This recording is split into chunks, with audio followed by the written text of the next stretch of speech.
Welcome to Wednesday's Word of Wisdom. David and I were talking about consistency. So we were talking about parenting and talking about consistency, and then that led into our spiritual walk. So come on back and let's dive in.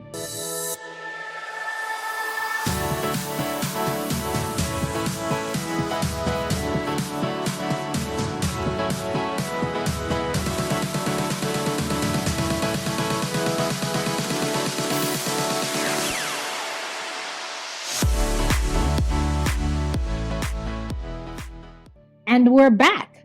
So, David, do you want to share with them the revelation that you gleaned from a pastor on consistency?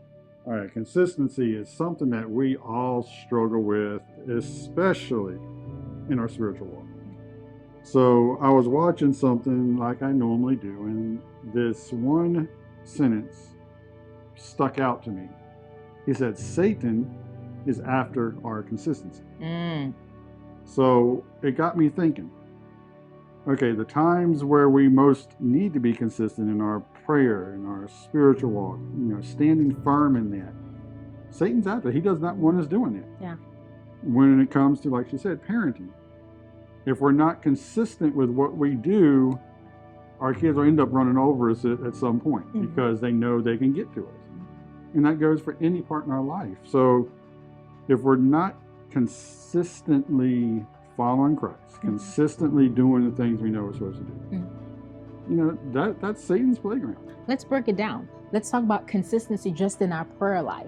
What happens when we become inconsistent? I think the enemy is waiting for us to become inconsistent in our prayer life. So let's say, we're getting up every day and we're praying and we're putting on the whole armor and we're walking in the authority and the power that the Lord has given us. The enemy is just waiting for an opportunity, for that moment when our guard to slip, our guard to drop, for us to become inconsistent, right? And then he sweeps in. And it always seems to happen like that, right? Yep. Just as we think that, man, things are going good, we're feeling like empowered and filled with the Holy Spirit. And as soon as we let our guard down, that's what he's waiting for, that inconsistent moment. And it only takes one moment. How many of you use the YouVersion Bible app?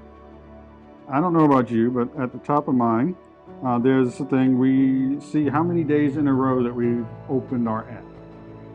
I'm not going to tell you my number because I don't want to make people feel bad or whatever. But tell them my number. What's my number? She just told me this morning she forgot to open hers yesterday. So guess what? Her number is back to one. I was devastated, you guys. I was so devastated. I had my streak going, and I'm like, yes, I'm opening it up every day. And then yesterday was completely busy, a busy day for me, and I did not open the app. And then I opened it this morning, and it was one.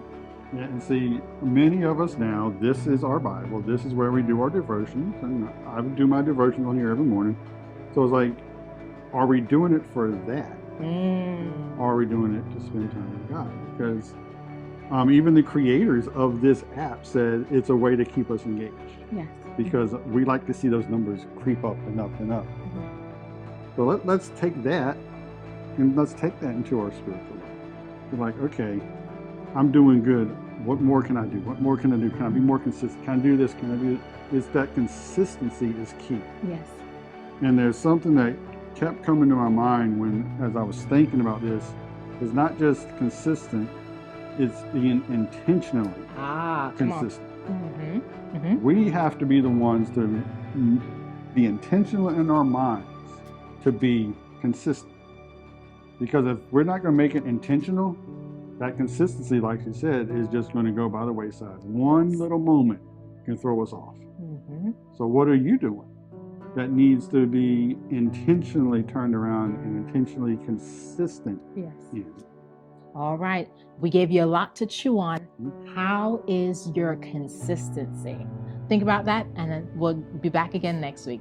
God bless you, and goodbye.